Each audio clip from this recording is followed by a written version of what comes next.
Comment réaliser une charte graphique? On en parle tout de suite dans ce podcast. Bonjour à tous, bienvenue dans ce nouveau podcast. Comment réaliser une charte graphique pour votre site internet et on va dire une charte graphique globale pour votre entreprise puisque ça ne regroupe pas que le site internet. Je vous rappelle, j'ai fait une formation qui s'appelle Préparer son site internet, qui fait partie d'un module complet de l'expérience client. Et dedans, il y a un gros morceau, un gros chapitre sur la réalisation d'une charte graphique, comment on fait une bonne charte graphique, qu'est-ce qu'il faut faire. J'ai un petit peu résumé ici dans ce podcast, mais sinon n'hésitez pas à aller faire un tour sur lweb.fr. Alors, comment réaliser une charte graphique? On va essayer d'être assez, on va dire, complet tout en résumant la chose. Donc, lorsqu'il est question évidemment d'identité visuelle, on va parler de charte graphique et la plupart du temps, ce qui nous vient à l'esprit, c'est le logo. Mais le logo, ce n'est pas suffisant. Parce que le logo, ok, c'est important, mais derrière, il y a également toute une cohérence à avoir au niveau des couleurs, au niveau de la typo, etc. Donc, vraiment, la charte graphique, on va dire qu'elle a le but d'harmoniser l'image de votre entreprise. Ok ? On va dire sur tous les supports de communication. Donc, c'est quoi exactement la charte graphique? Je vais aller très rapidement là-dessus. C'est une sorte de cahier des charges qui est destiné à encadrer tous les éléments graphiques, que ce soit de la couleur, des icônes, la police d'écriture, des illustrations, des logos, qui constituent l'image en fait d'une marque, d'une entreprise, d'une personnalité, etc. Et je pense qu'ici, si je vous parle de Nike, si je vous parle de Apple, si je vous parle de McDo, tout ça, vous voyez tout de suite la charte graphique de ces entreprises. Évidemment, il faut qu'elle soit cohérente, harmonieuse sur tous les supports de communication. Parce que si vous avez un flyer où il n'y a que du noir, un autre flyer où il n'y a que du rose, les gens ne vont pas comprendre, ils ne feront pas le lien. Okay, donc c'est pour ça qu'il est important qu'il y ait une cohérence. Alors maintenant, pourquoi faire une charte graphique? Comme je vous l'ai dit, une charte graphique, ça représente l'image de l'entreprise, une sorte d'ADN si vous voulez, une ADN visuelle. Et il y a un cahier des charges quand même qui est relativement précis. Et là-dessus, on va intégrer le logo, les couleurs, la police, l'icône, etc. Et toutes ces règles, comme je vous l'ai dit, ça permet de conserver une cohérence graphique dans toute sa communication. Il va falloir que votre charte graphique, elle soit flexible, intuitive, qu'on puisse, on va dire, la reconnaître facilement et qu'elle puisse être déclinée sur différents supports. C'est pour ça qu'il faut faire une charte graphique cohérente, voilà, pour qu'on vous reconnaisse rapidement. C'est pour ça que c'est très important de faire une charte graphique. Alors maintenant, comment faire une charte graphique? Grosso modo, il y a 6 étapes.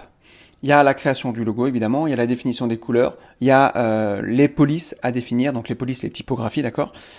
La hiérarchie visuelle, l'iconographie, tout ce qui est icône, comment vous allez faire. Est-ce que vous prenez des pictos? Est-ce que vous prenez des émoticônes? Est-ce que vous prenez des vecteurs d'images, etc. Est-ce que vous prenez des photos réelles? Voilà.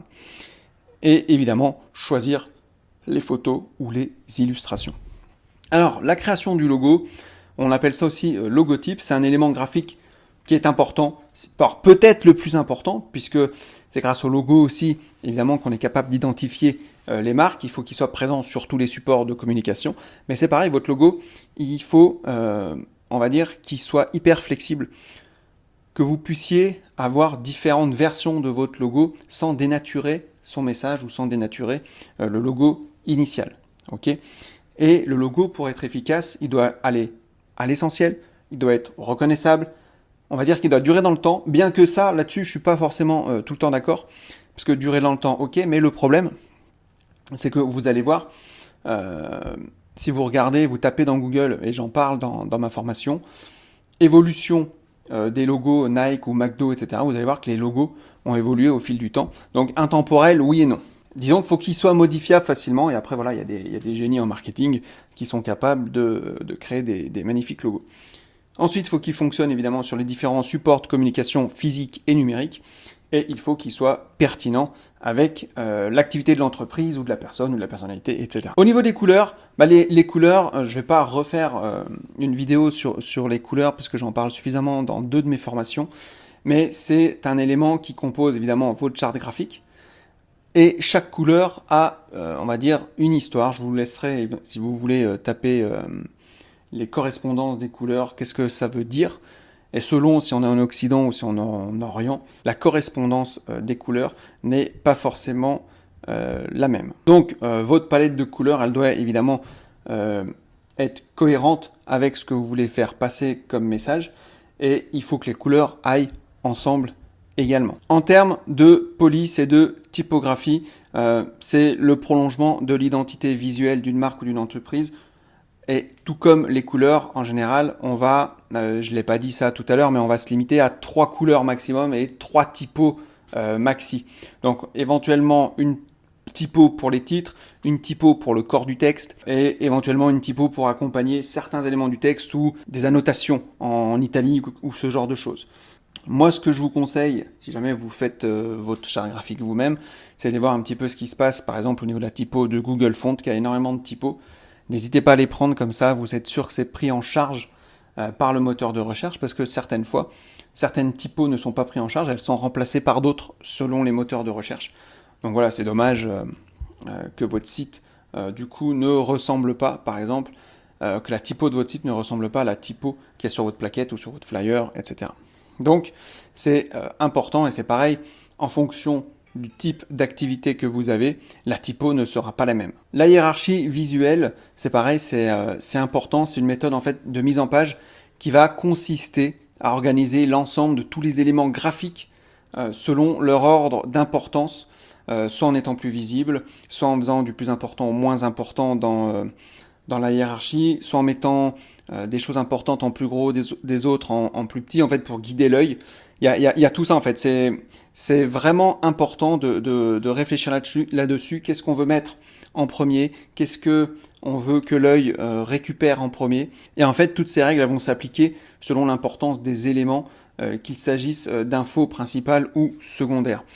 Donc c'est pour ça que la hiérarchisation visuelle également dans une plaquette, dans un flyer, elle est très très importante.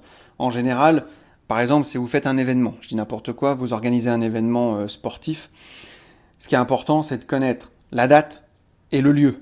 Voilà. Si vous mettez en tout petit la date, le lieu, et on va dire l'heure évidemment, et que en gros vous mettez le règlement, c'est marqué 5 joueurs, je sais pas, c'est un truc de foot par exemple, 5 joueurs, 2 remplaçants, 90 minutes, etc. Ça on s'en fout en fait. Ce qui est important, c'est de marquer, ok, tournoi de foot en gros, on voit que c'est un tournoi de foot, il faut qu'en gros, ce soit marqué la date, l'heure et le lieu. Les gens ils se disent, ok, il y a un tournoi de foot ici à telle heure. Et après, on va s'intéresser aux règles. Voilà un exemple de hiérarchie visuelle. Et plein de fois, lorsque on regarde des affiches, des fois, c'est pas ce qui saute aux yeux en premier. Et c'est ce qui devrait en fait, parce que c'est ce qui intéresse la personne. Il faut que, si elle passe en bagnole, si vous faites des affiches, là, elle passe en bagnole, vous mettez une pancarte. Si vous mettez juste tournoi de foot et en tout petit, on n'a pas le temps de lire où c'est et quand, c'est mort, vous aurez personne. Et ben sur votre plaquette, c'est un peu le même principe. Quelles sont les prestations que vous voulez mettre en avant? Quelles sont la valeur ajoutée de votre entreprise par rapport à une autre, votre proposition de valeur? C'est tout ça qu'il faut mettre en avant par rapport à, on va dire, la description globale de votre entreprise. Après, il y a tout ce qui est les pictographie, iconographie. Ce sont des dessins, et tout le monde connaît, schématisés, qui permettent de transmettre des idées ou d'illustrer, alors soit avec humour, soit voilà. Je sais que sur mes sites, j'en mets de plus en plus parce que ça permet en fait de comprendre beaucoup plus le message plutôt qu'avoir un pavé de texte. Et en fait, on comprend tout de suite ce que ça veut dire, on comprend tout de suite où on est, et l'œil quand il se balade, parce que on est beaucoup plus attiré par ce genre de choses, il voit tout de suite, par exemple, vous mettez une petite enveloppe, on voit tout de suite que c'est le contact mail. Vous mettez un petit téléphone, on voit tout de suite que ça va être le téléphone. On n'a pas besoin de chercher pendant 10 plombes sur la plaquette. Donc ça, c'est hyper important à mettre sur votre site, à mettre sur vos plaquettes, sur tous vos supports de communication. Il y en a plein de sites d'icônes. Vous allez sur Iconfinder, sur PNG, FreePNG, je crois. Enfin voilà. Vous pouvez vous amuser. Il y a tous les émoticônes également. Donc voilà, allez faire un tour là-dessus. C'est très très important et c'est de plus en plus en vogue. Et enfin, le choix des photographies ou des illustrations. Je vous conseille, si vous avez besoin de photos, de faire appel à un photographe professionnel. Ça, pour moi, c'est ce qu'il y a de mieux. Donc, l'avantage avec les illustrations ou les photos, elles ont la faculté de simplifier le propos. On dit toujours, une image vaut 1000 mots. Ok, c'est un peu vrai quand même. Ça permet également de communiquer, une idée abstraite plus facilement qu'un long pavé. Ok.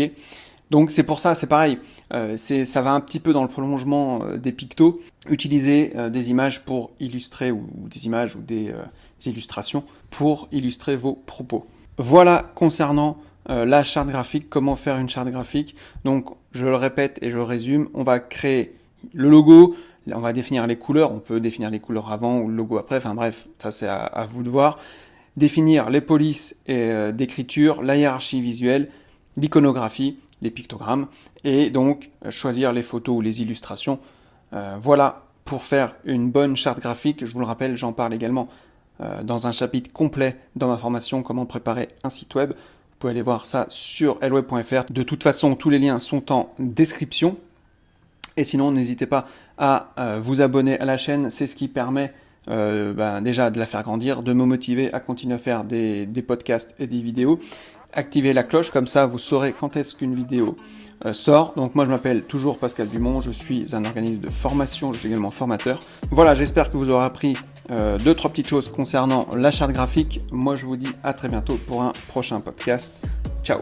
Et si vous avez envie d'avoir des bons outils pour commencer dans votre transition numérique sans galérer, je vous suggère de télécharger mon kit de démarrage qui contient énormément de ressources. Le lien est dans la description. Voilà, allez-y, foncez, c'est gratuit.